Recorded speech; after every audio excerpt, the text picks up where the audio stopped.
All Tomorrows is one of the most horrific and worst futures of humanity in fiction. So what really happens is that there's a really advanced alien civilization called the Q, and they just decide to alter human into different kind of mobs, which I personally believe are kind of baddies.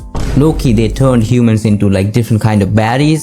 Now some of y'all might not agree with me, but today I'm going to explain myself while we actually get into this summary of this All Tomorrows, and I'm going to explain which one of these mobs I would like my homeboy to turn into for my maximum pleasure. Sometime in the nondescript future, humanity terraformed and colonized the planet Mars, which apparently was super duper easy once we overcame our tribalistic nature. So like 10 years into the future, probably I mean, bro, I don't know, that Elon guy is like moving real fast, bro. Like low key, he's super ugly, but he's moving real fast. As Mars grew more technologically advanced, eventually surpassing the Earthlings back home, the Earthlings in question decided to give the whole tribalism thing another go, kicking off an all-out space. Bro, that's also humans, bro. Kind of like, I mean, honestly, we cannot even stop wars in our own planet, and if we move to a different planet, they'll like, grow like, they will have different mutations, and near future they will even not look like humans anymore, right? So this was about to come, alright? I'm about to come, and we cannot stop it. War. This space war between Earth and a newly independent Mars lasted generations and killed billions, until the survivors eventually realized that maybe an insecurity humans, right? Low-key humans are like, as a Uranisian, I feel like humans and Martians are like one of the worst kinds of like species in the whole universe. The mass interplanetary extinction of all of humanity. Ideally, they would have reached that conclusion a little bit earlier, but hey, they got there in the end and called a ceasefire. Now back to being friends, the Earthlings and Martians did what all friends do and underwent a series of severe genetic modifications to celebrate. Is that what we do? Is that what you guys do? Cause I don't. This resulted in the Star People, a new species of human. Low-key, oh Shay, bro. Oh Shay, you seeing this? You're telling me this is not a baddie? I mean, it is not. I was joking, alright? This is not a baddie. This is horrendous. This is not what the Q did. Q turned these absolutely ugly creatures, mobs, Minecraft mobs, into baddies. Like Warden and Enderman. Humanity handcrafted with tender love and care to be perfectly modified for space colonization. And of course, amid their many modifications, by far the most important was the advent of their grass skirts. Impeccable fashion sense aside, these stellar explorers were able to terraform and colonize countless planets all across the galaxy. This is what Unity does to people, gang. This is the most terrifying. Like, this is how Unity destroys people. It helps them grow. What could be more destructive than that? Their travel, they no doubt discovered many strange and interesting things, but perhaps the strangest and most interesting were the fossils on a particular alien world. Amidst the remains of countless unfamiliar creatures was this. I have really specific problem with this. Like, this one does not like. This is too tight.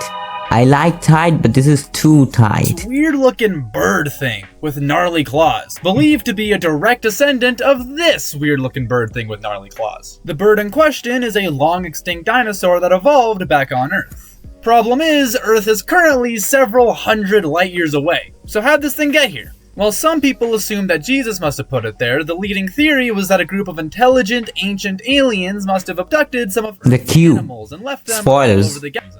But regardless, humanity didn't know what to expect, so they armed themselves for a potential conflict. But unfortunately, nothing could have possibly prepared them for the giant evil space bugs that were about to wreck their day. The Q are a bunch of sociopathic butterflies with a passion for genetic malpractice. Low key, if you look at this, these are also baddies.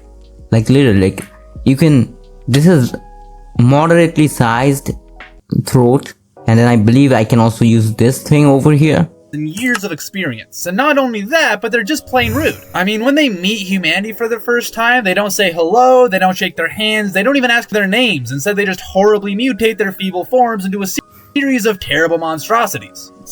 These are not monstrosities, these are called baddies, real baddies. Such as the worm people, a group of humans. Loki, like now, just straight look at me in the eyes.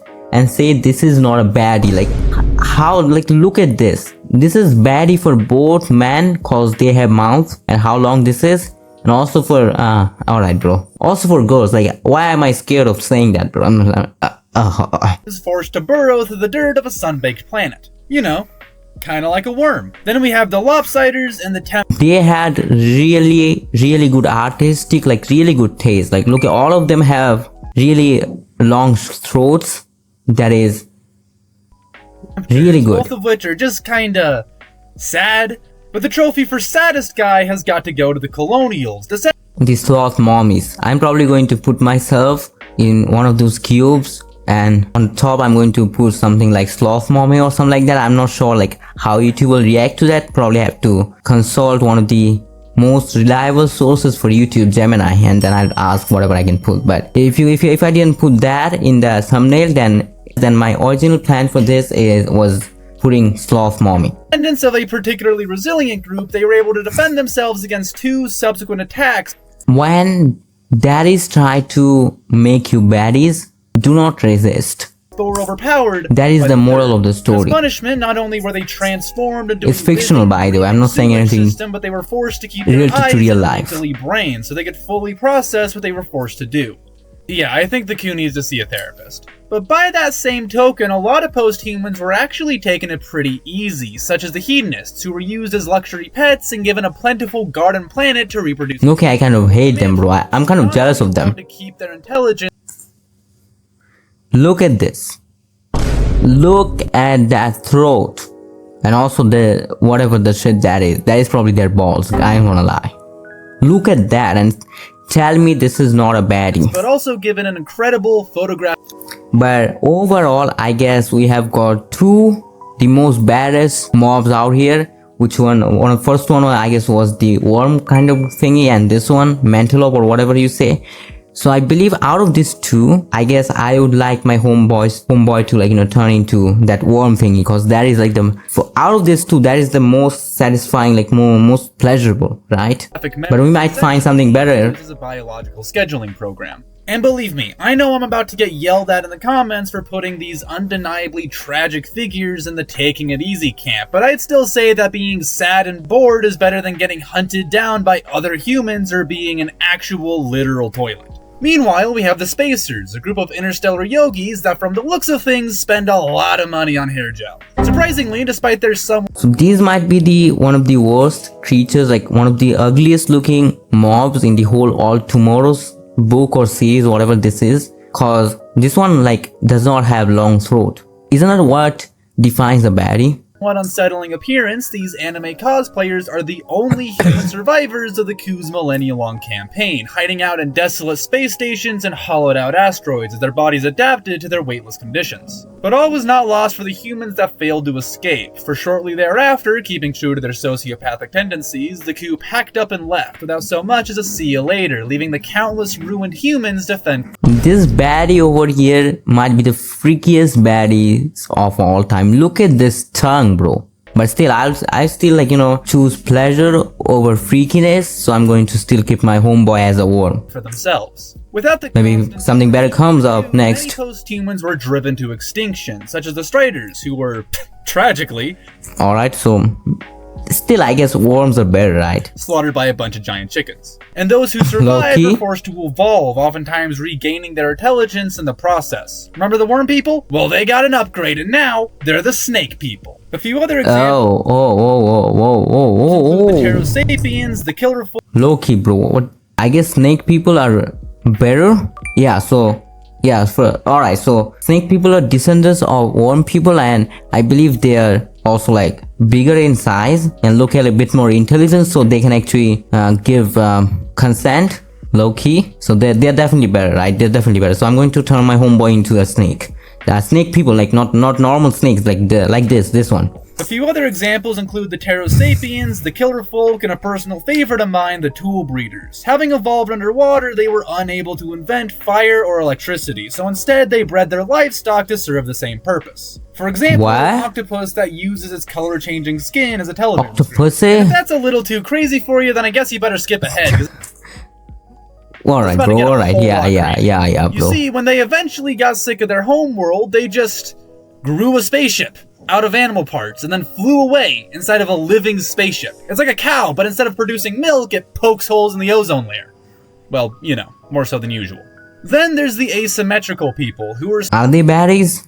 Maybe not specifically as much, designed by their bro. lopsided ancestors to explore the stars. In response, they ruthlessly slaughtered their creators for no discernible reason, which is, Low-key you know, me, bro. kinda evil? I mean, Just kidding, buddy. Just kidding. Just kidding. How Low-key, though, I'm kind of really on the edge over here, cause if I turn him into a worm, worms don't have like developed brains. You know what I'm trying to say, right? It can be easier, but maybe I'm not going to think. Bro, what am I even saying, bro? No, I'm going to turn them into consenting snake. Like, I'm going to turn my homeboy into a consenting snake people, not snakes, like not like the usual snakes found on Earth now, right? The future snake people and like a snake person, and I'm going to obviously I'm going to date